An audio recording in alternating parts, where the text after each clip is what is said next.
Hi guys! Welcome back again to my channel. At kung bago ko pa lang dito sa my channel ko, ay subscribe mo na yan at pindutin mo na din yung notification bell para lagi kang maging updated sa mga next uploads ko.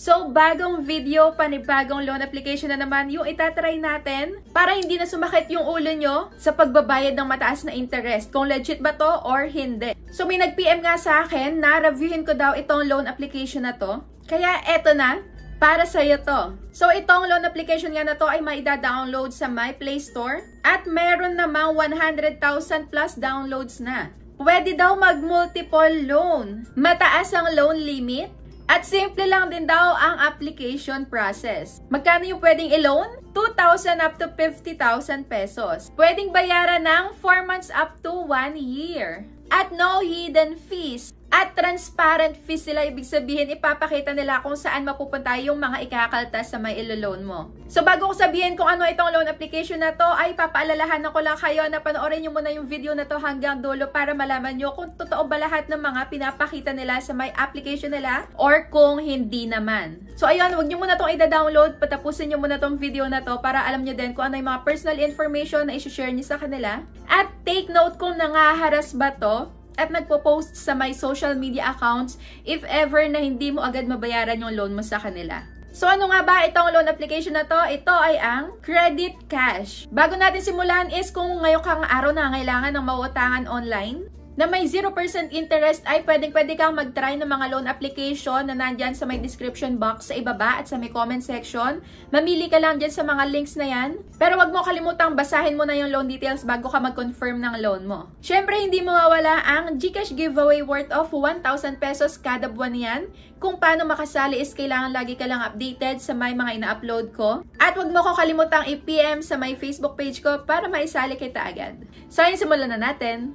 So, kaka-release nga lang nitong loan application na to noong August 19, 2023. So, last year lang. So, ito ay hindi ko ma-screenshot yung pag-a-apply ko sa kanila kasi hindi nila inalaw. Ayan na nga, na-install ko na. At nagulat ako kasi yung loan balance ay 60,500. Ibig sabihin, mas tumaas yung loan limit na pwede nilang ibigay. At meron na agad ditong computation sa may ibaba. Kapag ka 6 months yung pinili mo na pagbabayad is ang marereceive mo sa bank ay 57,960. So sige, i-request loan na natin agad-agad. At ayan, kailangang maglagay muna ng phone number tapos OTP. At continue na natin. So nanghingi sila ng location, access. At ayan, hindi naman nabago yung 60,500.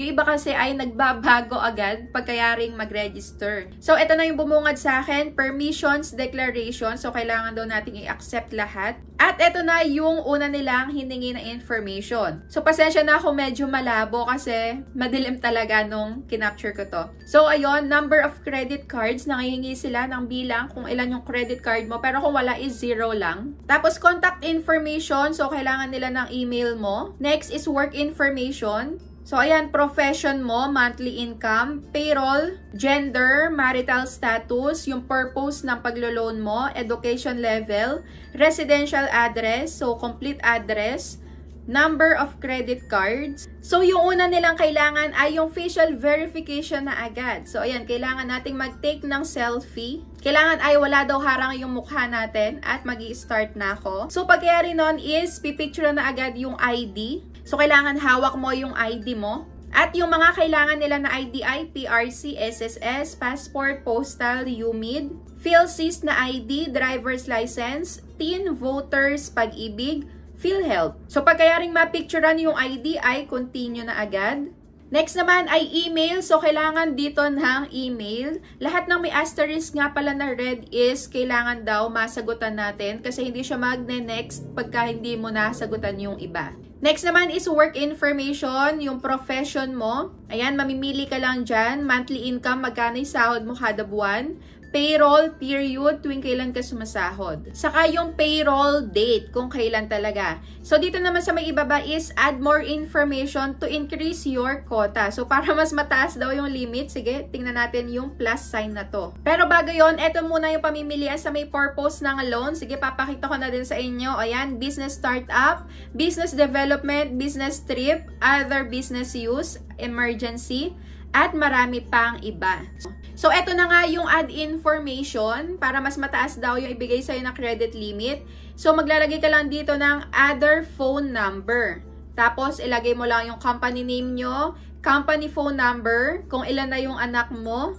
At kailangan din ng screenshot ng G-score mo. So, makikita yung G-score dun sa may GCash account. At itatype mo dyan yung G-score mo. So, ito is optional lang naman kung gusto mong mas mataas yung chance mo na maaprubahan at mas mataas yung credit limit na ibigay sa'yo. So, ayun, confirm and continue na. So, next na is contact references. So, dito, kailangan nila ay 3 contact references. So, kailangan lang ilagay yung kung kaano-ano mo, tapos ilagay mo na yung phone number. So, eto, pipiliin mo lang sa may phone book mo. Kagaya na lagi ko sa inyo sinasabi, pagka mag-a-apply kayo ng loan is kailangan nasa 3 o 5 lang talaga yung contacts na nasa may phone book mo. Para if ever na hindi naman legit yung na-applyan mo, wala na silang haharasin na iba pang contact references mo.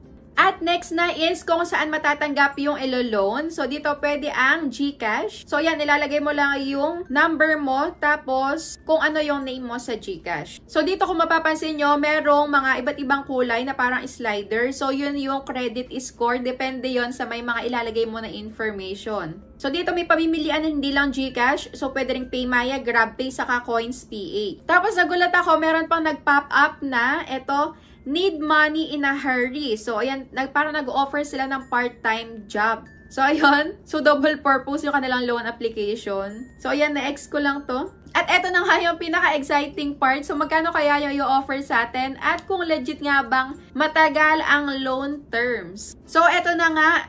Inofferan nila ako ng 1,000 pesos. Tapos, ang pagbabayad is 4 months. So, tingnan natin kung talagang 4 months babayaran to at hahati-hatiin.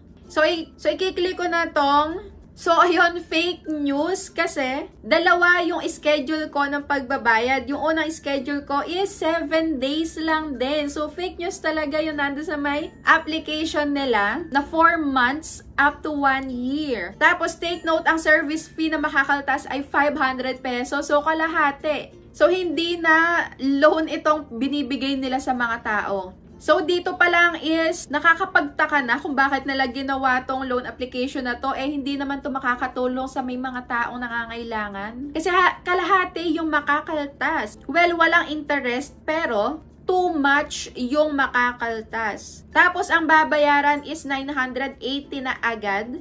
On or before 7 days. So, dito pa lang is no na no ako dito. Kaya if ever na makita nyo itong loan application na to, ay iwasan nyo or i-report nyo. So, sabay-sabay nating i-report yung mga ganitong abusadong loan application na makikita online para wala nang mabiktima. Dahil kawawa yung mga mabibiktima nito na hindi nila alam na ganito pala yung makukuha lang nila. Akala nila is kung ano yung nando sa may ads is yun talaga. So, after ko makita itong loan details na to, ay naghanap agad ako ng delete account. So, good news naman, merong delete account na option dito sa kanilang application at mabilis lang din namang mag-delete ng account. So, wala nang iba pang pipindutin. So, after kong ma-delete yung account ay i-clear ko na ngayon yung mga information na na-share ko sa kanila. So, hindi ko sure kung talaga maki-clear or kung may record na sila nun. Pero, ganito yung ginagawa ko para ma-clear or mabura yung mga na-share ko sa kanila. Sa my settings is i-clear ko lang yung information. So, ito, i-click ko lang yan. Tapos, uninstall na.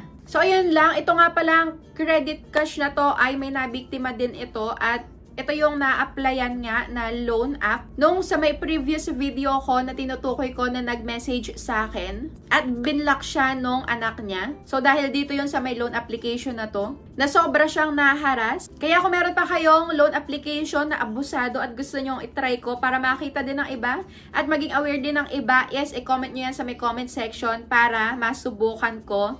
At maipakita ko din sa iba yung mga ino-offer nila na mukhang legit pero hindi naman pala. So that's it for today's video. Thank you for watching!